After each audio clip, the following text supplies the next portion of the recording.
you can't survive now in the digital space without investing in that space, investing hardware, software, and training the people to be compatible to it. Very nice meeting you, Harry, and thank you very much for this opportunity. My name is Naomi Akamatsu, and I'm from the International Federation. May I also first ask you about a little bit of your background, and also I would be really, really keen to learn about Lesotho Red Cross, where you are coming from. So really, I would love to hear your story. Thank you, Naomi. My name in full is Harry Nkhetse. Back in Southern Africa, Nkhetse is derived from a Xhosa word meaning a letter. So my surname is Nkhetse. Yes, I am from Maseru, Lesotho. I studied youth development, and social work. So I have a postgrad in social work. I joined Red Cross in my very tender age as a junior officer at primary school through to high school. So back in time, when you got to the high school, there were a lot of activities that we did as young people at the time. I think that was in the late 80s, early 90s, yes. There was a lot of tree planting that happened at the time. There was a lot of other projects like soil erosion prevention projects, gully reclamation. We used to have camps during the school holidays where we would meet with other kids from across the country. We used to have both local camps and international camps. The international camps, there were other kids from as far as Europe at the time in exchange program, both international and not only international but also regional. So that's where I met with the Red Cross. I think I was lucky to be one of the few that got intensive leadership trainings to impact the Red Cross message to other young people. So the peer-to-peer trainings, we got them from as far back as then.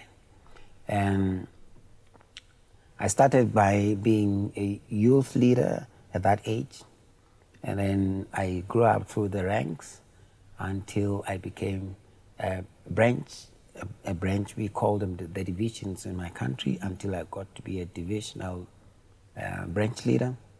And I was the first youth president to be elected. I think that was in 1996. I was 21 years old at the time, yes. And I was also lucky to be one of the few young leaders to attend the Pan-African Conference. Back then it was held in Uganda. So my role has all my background with the Red Cross has been that too. I was opportuned at that age to participate in the National Executive Committee representing young people. So my journey precisely had been like that with the Red Cross until last year, May, when I was elected the national president of the Lesotho Red Cross Really have seen the National Society from the youth to the branch to the national, really across. Yeah. Now I'm left going international now. Yes, exactly. And I'm very curious with knowing all of the different dynamics and the angle of the National Society. Yes. Where has been the Lesotho Red Cross been when you got on board, and where's the situation today? All right. Just a little bit of a background with the Lesotho Red Cross Society. I think like all other national societies, were established in 1967 by the Parliament of Lesotho. By then, we're still a British Red Cross branch. You know, that's what the Constitution said at the time. And then it evolved. It still stands as that, but we were trying to, we amended the Constitution so that it encapsulates what today and the future are like. So Lesotho Red Cross Society of the then prepared the Lesotho Red Cross of the today that I am leading right now. So the people who were the leaders at the time, they did a lot of work in preparation for us so that we can prepare for the future. I'll tell you what they did. They did a lot of income generation projects that are very stable, that we still benefit from even from now. They had a real estate program. In other words, we have buildings that we're benefiting a lot from in terms of income generation. We have very stable governance structures. We have very stable, in fact, Lesotho has only about 2 million people, 2.2, a very small population. So we have, in other countries I know they call them the branches, but for us we call them divisions. So we have about 10 divisions, and from each division we have an office. That office has, we call them divisional secretaries, which is a coordinator at that division who coordinates all the Red Cross activities in every. I mean, this is what has given us leverage and an upper hand, sort of, what comparatively with other organizations that are offering a humanitarian work in Lesotho. So that being the case, we feel relatively and comparatively a stable national society, because much as we still depend on the PNSs and IFRC for our support, but we don't entirely depend. We don't entirely depend on IFRC for our operational, for administrative and operational costs. We depend on them for other technical support. Yes. And that's really an amazing story that already from back then, Yes. the National Society and the people in Yes. the National Society had a bit more of longer term, Yeah. future-looking perspective, preparing the current status towards that. And I think it really matches today's challenge, where many National Society has business models that are very much focusing on short-term outside fundings, while in your case you have mentioned that thanks to that future-looking aspect, the National Society have managed to set a good foundation for sustainability with domestic and also reliable long-term resources. But putting this lens on the current situation, where would you see the National Society in the need of, again, looking at future perspective, needs to head to, and what is it that you're preparing for that today? Okay. Right about now, we have had, just before we came to Kenya, we have just endorsed our 2023-2025 strategic plan with 4 pillars. And what we're envisioning for the future is a transformed organization, hence transformation. A transformed in a sense that we want to improve our governance in all spheres. In other words, from national to the branches. In other words, everybody who takes a role of a leader in our national society needs to uphold the governance principles. We also want to strengthen the program, the youth program, because our understanding and comprehension is that you can't have a national society without young people, because the young people are the future. I was young at the time and there were people who were definitive in training me, among other young people, to be a leader. So we also need to be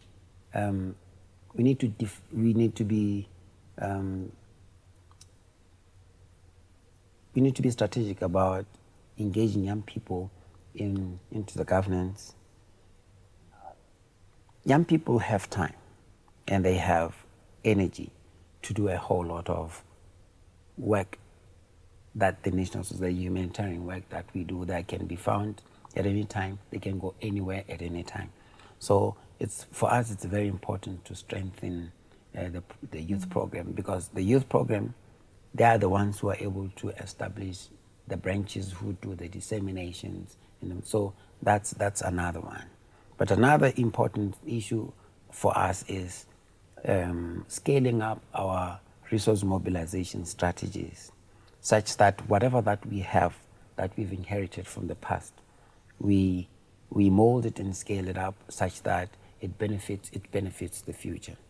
So I think what we are planning to do with our real estate program is to make sure we want to put it at the market value, such that whoever wants to use who wants to rent our space, we get something out of it.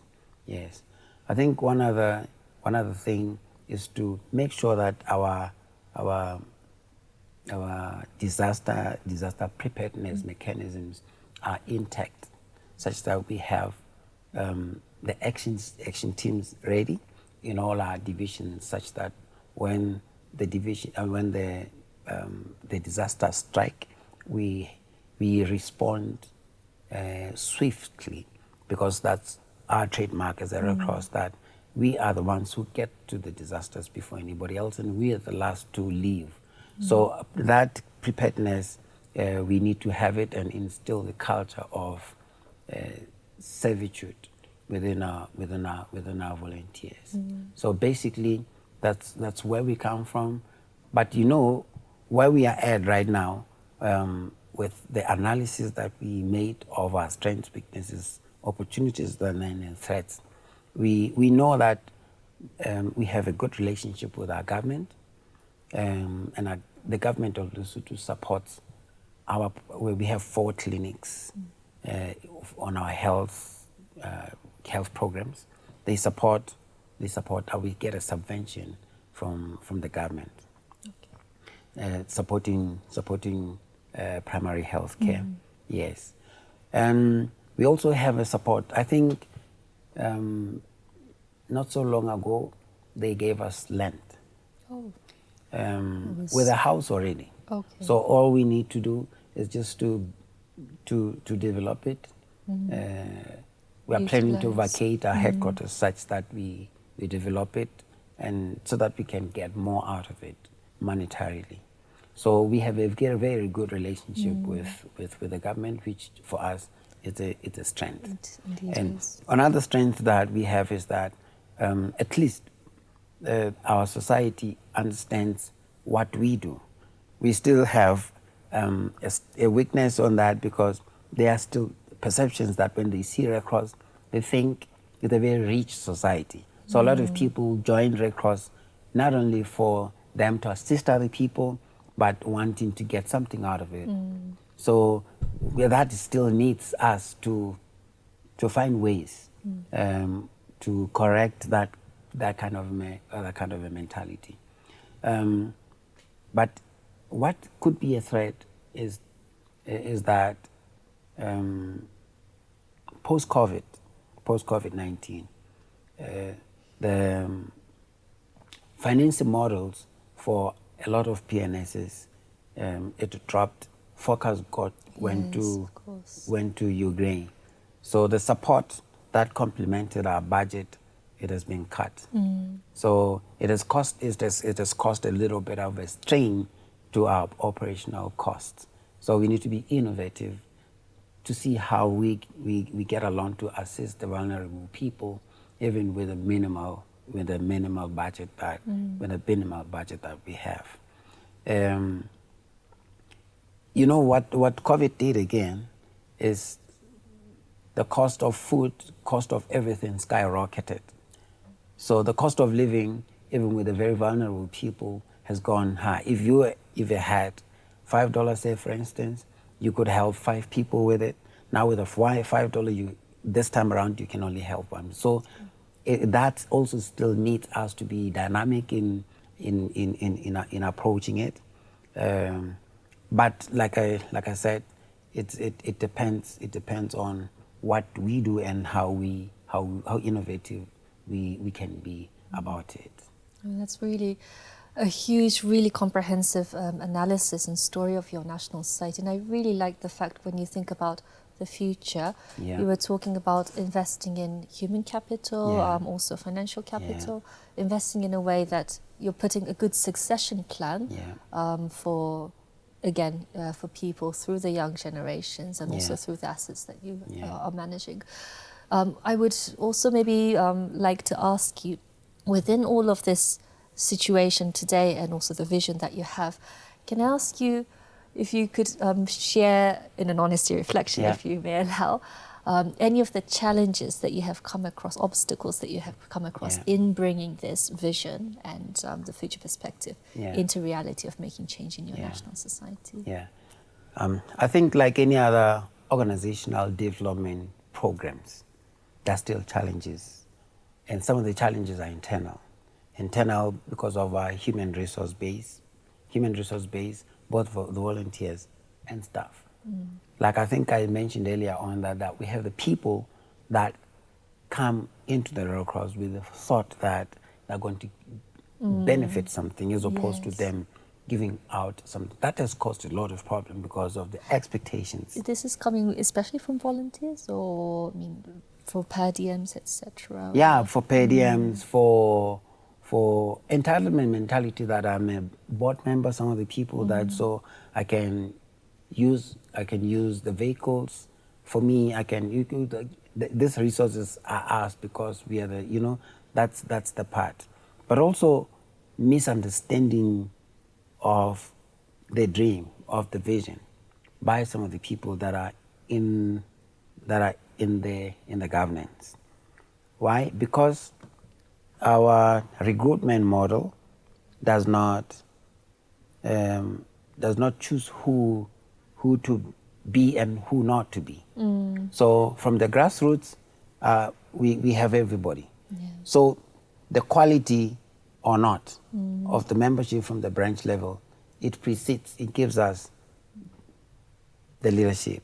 So that becomes a serious problem of comprehension of a lot of good issues. Indeed. I now understand why you earlier mentioned about also investing in good governance across, because it also is both way that good governance also attracts the like-minded also across the branches and organizations. So that's the human resources challenge in that aspect. It causes a lot of problems because there was a time when the secretariat would not be strategic in approaching a lot of things because of lack of comprehension of strategic and policy issues. People will be lost in day to day. In day to day, you see, you have people in governance who would want to have a hand into the cookie jar of operational staff, which becomes it causes a lot of times. So we're trying to correct that. So our people in the governance structures understand that their role is to assist the operational staff to achieve a bigger mandate of serving the vulnerable people, executing our auxiliary role with the government, assisting the government with our people. So that's what we are trying to do. But also another challenge is I'm so sorry that I would stop here. That's all right.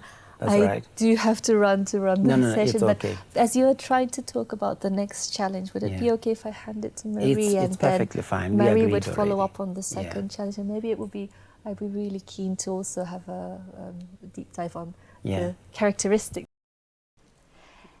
Yes, so hello, my name is Marine from the IFRC Solferino Academy. I will be taking it from here. I know you were in the middle of explaining some of the challenges that the National Society was facing. So, yes, Harry, I leave it to you now, and we can keep on. Okay, thank you, Marina. I was explaining the challenges we are facing as a national society. So I think I had mentioned two. So I get to the third one, which is I explained to Naomi that we are a population of about 2 million people. Lesotho is about 37,000 square kilometers, which is quite small. But the larger portion of our country is mountainous. Our land, the lowest point is the highest point in the world, which means the entire territory is perched on or above 1,400 meters above sea level. And one third of our terrain is lowland, and then the rest is mountains. So which means traveling in the mountains quite a bit of a challenge. It needs, for a space of 100 kilometers where you can go in about 45 minutes, there you would have to travel for 6 hours, 5 hours. Which means if you have a disaster striking at one place, for you to go there in 45 minutes, it will take you almost a day to get to it.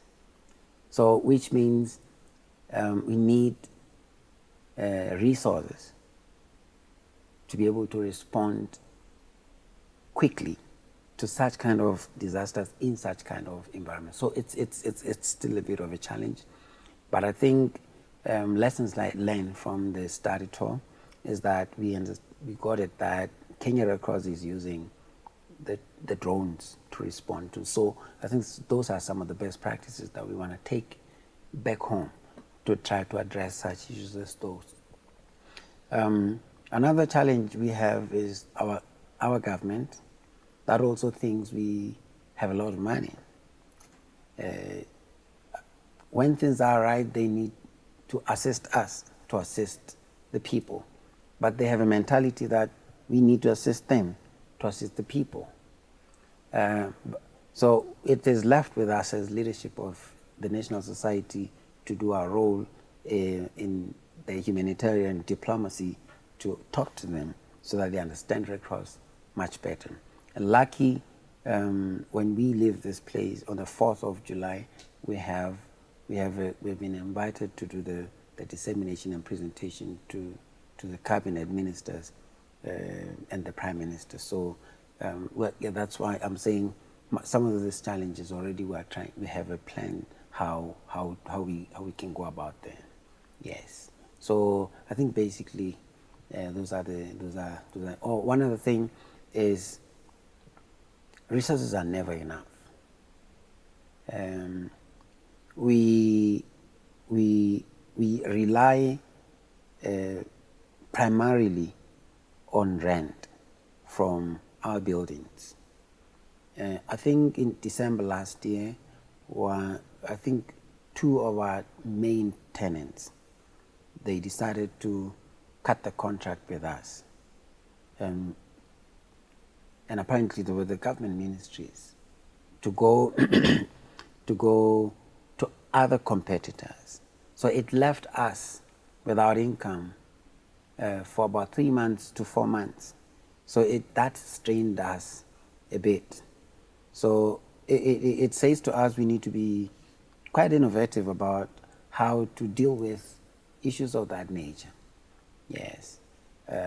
So it needs, like I said earlier on, we need to scale up our resource mobilization strategies to show that even when such things happen, the operations of the national society are not stalled. Yes. Yes, so thank you. I think the lack of access to remote populations has been a challenge for different national societies in different contexts, and I'm seeing that technologies here are playing an important role in this. And as regards to humanitarian diplomacy, is this something that, as a president in your national society, you wish to pursue and develop in the future years? Yeah. What are your plans? What are your vision for the future for the Lesotho Red Cross? Okay. We want to, IFRC has instructed sort of all the national societies to scale up their competencies in terms of sustainability. That at least we should push towards having 50% of our operational costs incurred by us. We are not too bad, we are headed there. So, but we want to see ourselves, fully sustainable in terms of paying our staff, operational costs, being able to respond when start at least national the PNSs and the IFRC, at least they can partner with us in other projects, but at least in terms of basic operational costs, we're able to care with them. So that's for us. That's me. That's what we want to see happening in a very near future. For quite a while, I think we've been, as a national society, been quite relaxed in terms of branch and youth development. We've been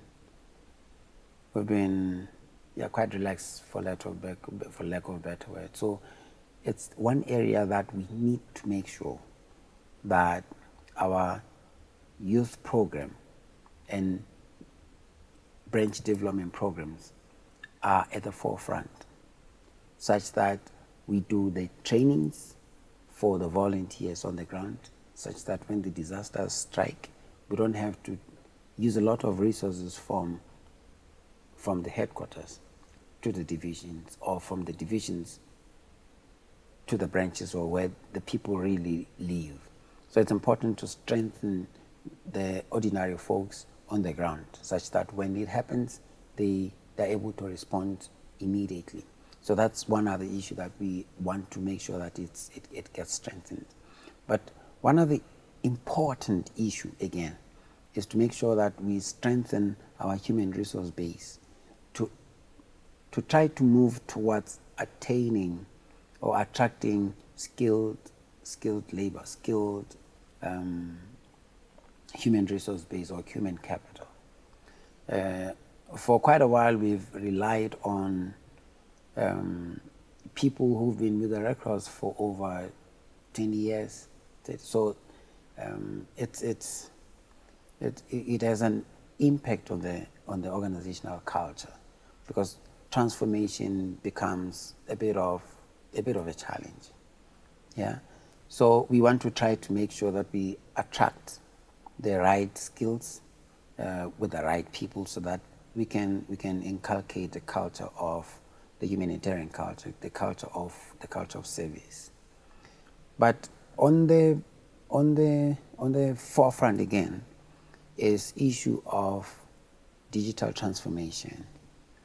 Digital transformation, the global trends are such that you can't survive now in the digital space without investing in that space, investing hardware, software, and training the people to be compatible to it. So that's the space where we want to move towards. Moving towards by having the systems, the human resource policies, the systems, the financial policy, human resource systems, procurement systems, so that if we have them on an online platform, it's easy, it shortens the process. Instead of it taking 2-3 days, it takes about a few hours. So it improves effectiveness.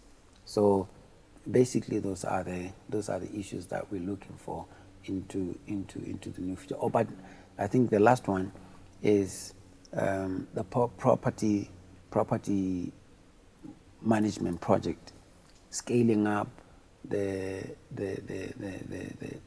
real estate, so that it appreciates such that when we want to rent it out, we get benefit out of it. Yes. Thank you very much, Harry, for taking Yes. the time to answer these questions. Yes. This was very interesting, and I wish you a very good end of Global Innovation Summit now. Thank you for having me. It's been a pleasure indeed. Thank you. Thank you. Asante sana.